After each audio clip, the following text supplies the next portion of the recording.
Hey, ladies and gentlemen, welcome to another episode of Behind the Mic Stand. I'm Alex Bradley here on behalf of the New York Comedy Festival and Westside Comedy Club. I would like to thank them, but that's enough of that. Y'all know me, y'all know that. I'm here with my special guest. Now, I've just had the pleasure of meeting this person.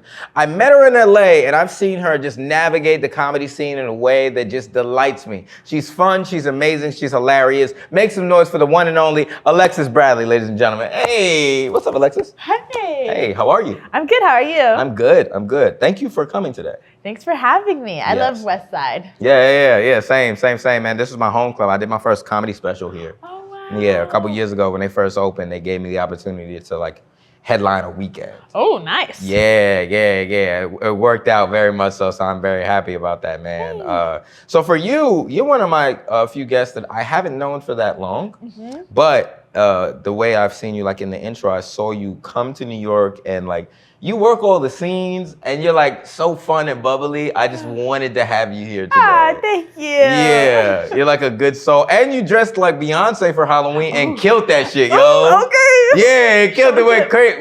Why'd you choose that Beyonce out of all Beyonces? People kept asking me did you have this? I didn't. I think I just had jeans. I saw the ad. It's a Levi's ad, Beyonce.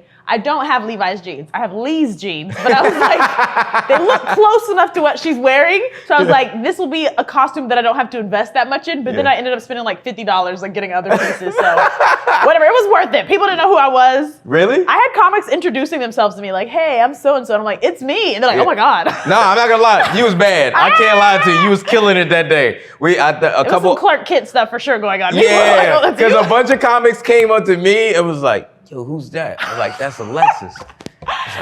I was It's finding out you're attracted to your cousin. You're oh, ew. What? That's her? I'm it's me. I'm in here.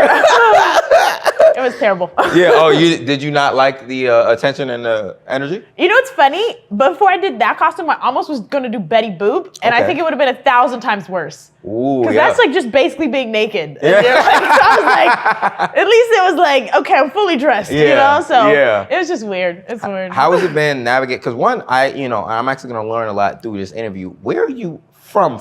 I'm from a town in Tennessee, outside of Knoxville. Wow, I thought you were from LA. So I wait, know people bring me on stage she's from LA, and I'm I'm from Tennessee by way of LA to here. It's complicated. So was your navigation? You literally went Tennessee high school or something, and then LA? Tennessee whole life, LA for college, found comedy and entertainment, and then stayed there till the strikes, came here. I'm supposed to be back there. We're still here. We don't know what we're doing. Every day's a mystery in my life. Oh, you're as delusional as artists get. I love it. What was the catalyst to? Was LA just college, and then what was the catalyst to entertainment for you? Oh, I went to film school, so I did think in my application I said I wanted to be the black female John Hughes. That's what I wanted for myself. And then I didn't like being on set, but then ironically I did end up working on sets and I did like it. I think it's just film school is a different beast. The type of people who are there versus actual TV sets. Also, I've done TV more than film. Really? TV sets is more blue collar guys. It's almost like construction dudes. That's the vibe. So it's more versus film school is more art scene. What's your favorite scene? That kind of stuff. And I hated those people. So. It's cokeheads versus regular people. Yeah, and I love regular people, which is why I like TV sets versus film sets. Yeah, that's interesting. And when it came to navigating that, was it just an easy thing for you to get into? What was that like? I went to the best film school in the world, USC, fight on. Anyways. Let's go. Yo, I love the voices that you do when you talk. Someone said I have multiple personality disorder. And I was I don't think that's that, but maybe. No, you hype me up the way when I watch a Jack Black film. Yeah. I don't know, it just helps do the scenes. But I went to there, so that school's all big on networking, which just also probably ties into comedy, why I'm in every scene, because I'm not a snake about it. I just know that you're supposed to be nice to everyone. The first thing they told us when we went to film school is don't be a dick.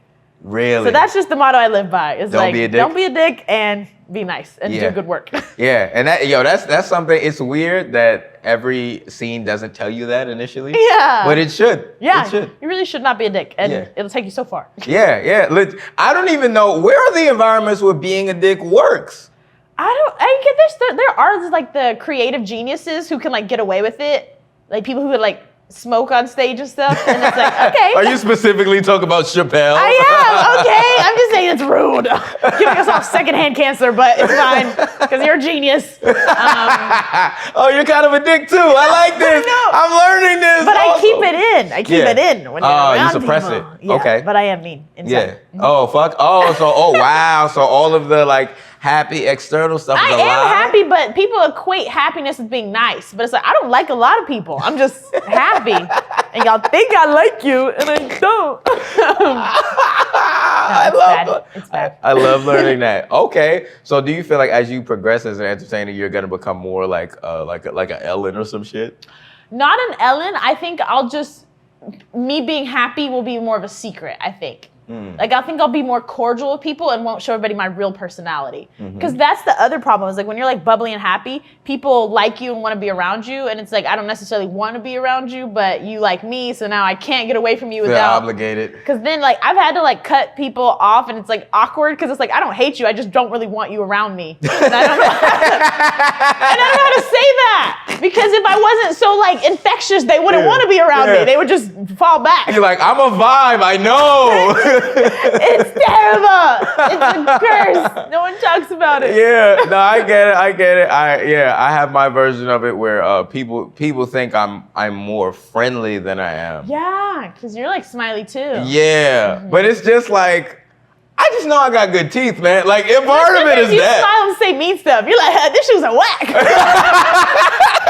I'm like, what? Those fucking shoes are garbage. Yeah, I just be smiling, so people are like, wait. Yeah, my bad. I do that all the time. But that's how I've learned to navigate the world. It helps. Because it's just like, hey, you smile, so it diffuses, but it's also like, no, I mean what I say. Yeah. Yeah, but that's so awesome to hear. Now, when it came to a bit of like your origin, so a part of this is I always get to people's like origin, especially if I don't know them as well. And it's like, what was your origin to like, why pursue entertainment? I think I just really have always been really enamored with storytelling. Like, I've always loved TV, film, books. Like, I can sit there, I can watch like 5 movies in a row. I can read a book all night. Like, I just love getting into someone else's like headspace. I think that's why I also like costumes and Halloween. I just love embodying something else. Really? Yeah, so I've just always been into that, and it's changed. I still like have TV, film ambitions and stuff, and stand up. It's all, I just love telling stories, being a part of stories. So that's probably. What was your like? What was your, if you had to name the one form of art that you saw as like when you were young, you were like, I love that shit. Ooh, multicam sitcoms. Multicam. So is that the one with like? That's like the laugh track, like a living color. Living single. Okay. And like Friends. Oh, like Martin, all of those, Bernie Mac, like all of those. That's what I love. Oh, really? Like seeing those and be like, wow, like That's So Raven. Like I always was like, I want to be That's So Raven's daughter. Oh, the cut the camera? You want the cut the camera shot where like you get to look at the audience and have a vision? Yeah, or like anything. I just liked her. I thought she was fun. I just like those worlds and like how they tell stories and there's lessons, but it's funny and I love that stuff. Nah, that's awesome. And do you have a family that supports this? I think so, because I see you post your dad all the time. Like my family, I thought you meant financially, and I was like, no, I wouldn't. Send me some money. No, but they're like cool. Like they pull my leg about it, but like my dad. One time I did a show at home, and like it went great. It was like his first time really seeing me do well in Tennessee. Did great. The next night I went to an open mic, and so because I did so well at the show, my dad was like, I'm gonna come with you to the mic, because now he's like trying to be on his like dadager stuff. Like let's go to the mic. I'm gonna make you a legend. Yeah. So then I go to the mic and I do new stuff, and I'm like bombing. And like the night before, my dad had told me all this really sweet stuff, and then after I got off stage, I sat down. He was like, I take back everything I said last night. I love you, Pop. So he loves doing crap like that, but he does support it, and he would be like, he's always like, oh, you're doing comedy, cool. Like, but he always makes sure to let me know, like, you're not as funny as other people. Does he name any other comics that he likes? Lavelle Crawford, like that's his standard of comedy. And I'm like, Dad, I'm never gonna be Lavelle Crawford. Like I am just never gonna get there. I don't know what to tell you. You're never gonna be a heavyset black man. I know. I'm like, that's the comedy gold mine. Like to be black and fat, you got it. You got it. And I'll never touch you. So Lavelle Crawford is just who your dad's are. You know you ain't no Lavelle, right? I get that. You have a black dad, so like the amount of shit talk, because I have a good relationship with my dad too, and I always like showing it off. So it's like my dad always supports, but he always equally does what your dad does. Yes, you need Shit that talks. though. Yeah. It keeps us humble. Yeah. But like at the end of the day, you know they love you. Yeah. My dad's notorious for like, I'll call him and be like, hey man, I'm going through shit with my career. It's like I'm feeling good, but I'll just tell him when I'm feeling sad or something. Yeah. He'll be like, you know what your problem is? You're a bitch. And you kind of always have been. But it makes me laugh so hard. I'm like, I ain't being kind of a bitch right now. Just get out of it. Yeah, he's like, now thank you. Stop being a bitch. Go. He's kind of a dick and he's not progressive because he's 65. And go call your husband. Stop bitching. Yeah. But I love that. And I need that support. And like, you know, having a dad like that, is your mom supportive as well? Oh, my mom is my biggest fan. Literally, like on Facebook, when she comments, it says top fan. Like, legitimately my top fan. Yeah. Especially because most of my Facebook, I don't know why, like it used to have people commenting on Facebook, but now it's just my mom. Like every post, she's like, cute, honey. Yeah. Hilarious. Yeah. Honestly, my favorite. Yeah. Lavelle who? That's her. That's awesome. I fought so hard when I first got Facebook, because my mom was like one of my only followers, but like I spell real bad, and my mom would be commenting, you're not gonna get famous like this. Oh, no. You gotta spell this better. She's right. Yeah, I know.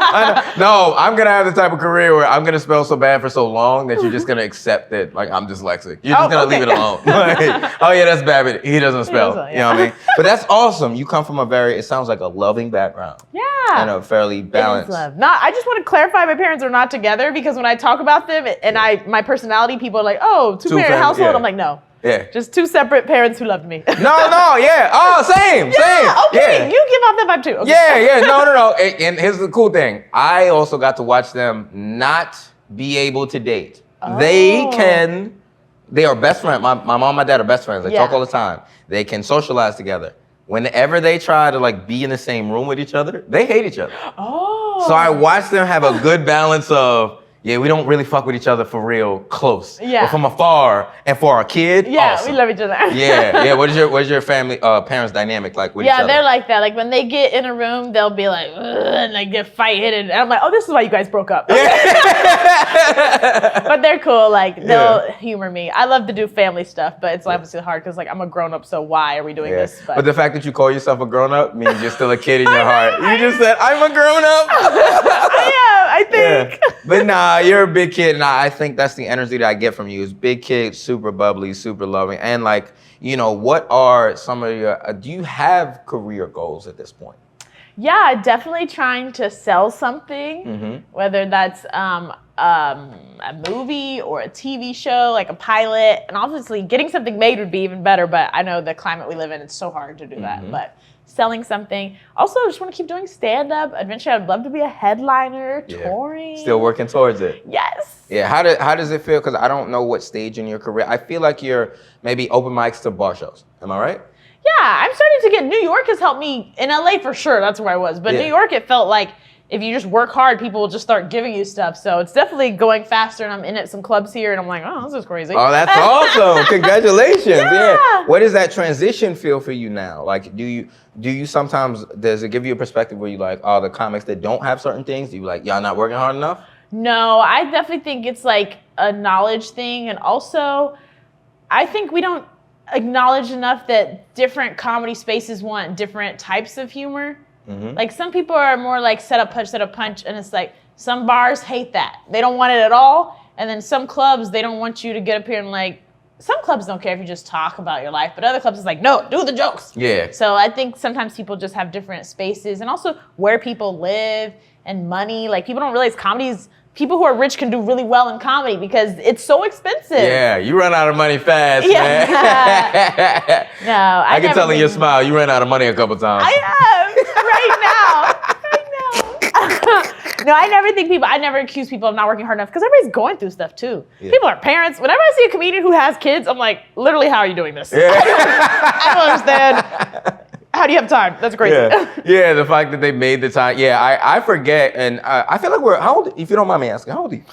I can play between the ages. Okay, that's fine. So that means it's a 10 year. It's 10 years. It's 5 up, 5 down. You want to go I'm there? 28. I'm 28. Okay, got you. Yeah, so I'm 30. I figured we were around the same age. Where it's like 30's different, but anyway. Yeah. Oh wow, wow. First time on the show, I felt like an old man. Different that decade. was out of pocket. Yeah. Oh wow. Is it? Yeah. What? You're so you're 96. So okay. All right. I'm in different decades of our lives. Like Oh. 30s. I just hit it. Okay. Okay. You're there. I'll take that, young lady. Now that I'm a wise old man for this episode, do you forget sometimes that like some comics are like adults? No, I remember that all the time. I feel like most people I carry myself around are like minimum 5 years older than me. And a lot of my people who I talk to the most are like 10 plus years older than me. So I'm very aware that I'm a child. And they remind me, they're like, you're 5 years old, calm down. Yeah. But you handle it very gracefully, and that's so fucking awesome. And you keep a good level head. That's what I like since I've met you. Oh, yeah. level, like what do you mean? Level in the sense of like every time I see like when you first came to the city, I remember seeing you, and you were very excited to be working wherever you were working. Yeah. Where some people kind of come with this "I have to make it" attitude. Yeah. You know, and I wonder why you don't have that. I think because when I came here, and I've told a lot of comics here who move here and get really sad, I came here with the goals, not expectations. That's interesting. So my goal was just get better at comedy. So it's like, I don't have to be passed at 1,000 clubs. I just have to like get on stage. But if you come here like, I'm gonna get passed at this club, and this club, and this club, and I expect everybody to love me, it's like, okay, well, prepare to be disappointed. So for me, it's like, am I getting better? Yes, then I'm being successful here. And the other things that are coming with that are just like icing on the cake. That's so fucking fire. That's such a good way to go about it. Oh man, that's so, because some people just don't have that, and some people never learn that. To just appreciate the steps that you're taking. And I was just talking to another comic about that. It's like it's the steps, it's the milestones that you reach, but just going through it all. Yeah, and when I came from LA where I was not even getting money, so the fact that like I can do spots here regularly where I get paid like over $50, $100, like this is crazy to me. I'm like, I'm getting paid for this. So I'm already like on a high. I'm like. And I've seen you in some like, and this is what I appreciate too. I've seen you in some rooms. I was like, this is kind of like a janky room. Oh yeah, I'll go anywhere. Yeah. My dad always makes fun of me. He's like, where are you performing tonight? A basement? I'm like, maybe. And what is that? Because some comics don't do that either. I think, and this is, I don't want to get into race talk, but here we go. We are black. Actually, I don't know. In New York, I'll say that, and people will be like, I'm not black. And I'm like, okay. Anyways. Like, oh, you looking at me thinking I can't black. even pull off I'm not black. No, but there's a thing. I think I was at Greenwich one time, and I was like, yeah, black. He's like, I'm Jamaican. I'm like, okay. All right. I can't even see you. Anyways, you're black. More of the story. Yeah. I just think as black comics, I never want to be the black comic who like feels like they can't perform in a black room. So like I always love to mix it up. It's like I know for sure if I'm in a club full of white people, it's gonna go much better than if I'm in like a really hood room full of like 40-year-old black men. I know it's not gonna go super well for me, but I want to always make sure I go to spaces like that, just to make sure like, hey, I can still do this. To challenge yourself, you know, and to your goal earlier of like becoming a headliner, it's like, oh, that's how you get good fast too. Yeah. I don't know. You watch anime at all? No, I just have this energy. Oh, you do? Okay. So in Dragon Ball Z, Hyperbolic Time Chamber, which essentially is just a condensed form of training. Oh, yeah, you know yeah. What I mean? So, and that you go to like really hood rooms, you condense the training that would have taken like 3 years in a white room, might take 2 weekends. Yeah, I'll do hood rooms. I'll do like small rooms. I'll still go to open mics. I'll do it in front of 2 people. Like I don't care if there's a microphone. I'm talk. And you love the craft. I love it. I think I just love the process. Like people are always like obsessed with like, oh, when are you gonna get this thing? Like when are you gonna be on Netflix or da da da? And it's like, I mean, that might come in 5 years, 10 years. It might never come, and that's okay because I just love doing this. I did it for free for so many years that it's like I already know that I love this. Like if I didn't love it, I would have been stopped. So it's like, how long were you in LA doing it for free? Probably like 4 or 5 years. That's crazy. Yeah. Like I would get money sometimes, but like it would be always like, guess who got paid tonight? And LA, how much is that? Just to tell the camera. Yeah, maybe like $25, maybe $50 if I was really lucky. So yeah. Yeah, it's definitely a different, a different thing. But the level-headedness, the openness you have, that vibe, that energy, I love to just experience it because it's good. Thank you. You know, and I hope you continue to have that with like the comics after you and all of that. Just keep sharing that love and that I hope energy. so. Yeah. But if I get money, I might switch up. I don't know. We'll see. Okay, what's gonna be your money move? I think if I get money, I'm just gonna be a person who wears sunglasses indoors. Fuck. Oh, you're gonna suck. That way it's like, you don't know me. Yeah. Oh, you don't want to be around the common folk, the peasants? Oh, you already got the body language of a person Yeah, who's gonna switch this up is on me. niggas. Okay, so I got two questions, you know, wrapping this, but I had such a good time. I got two questions. One, what is gonna be your money purchase when you inevitably, what people consider making? Oh. Yeah. Ooh. Definitely something, probably a brand that I don't even know exists yet, but like a big, probably like a bag, or I might go crazy with some drip. Like a crazy chain, but that seems ridiculous. But but like, I'm talking, you got the bag. Go full imagination. You got the bag. then an apartment.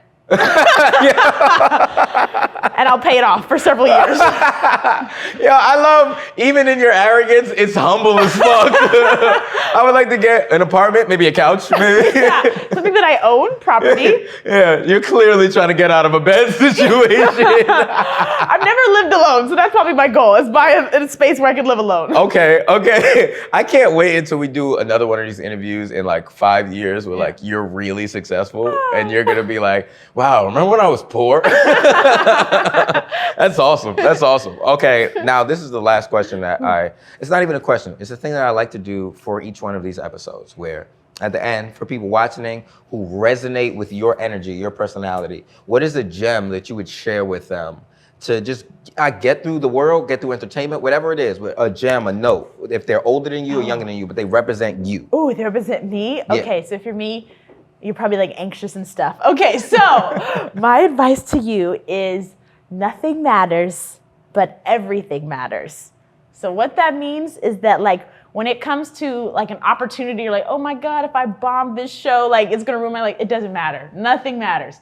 But everything matters when it comes to little stuff like how you make people feel. Like if you remember it's their birthday, tell them happy birthday. Little stuff like that does matter. So that's my advice to you. Yeah, that's awesome. See, look at the kind heart. You fucking did the PBS Kids at the end. So Alexis, I would like to personally just thank you for sharing your time with me, and for people watching, I know they thoroughly enjoyed you, your energy, and the journey that you continue to go on. Thank you. So once again, thank you guys for watching. My name is Alex Babbitt. Y'all have a great night. I'll see you later. Peace.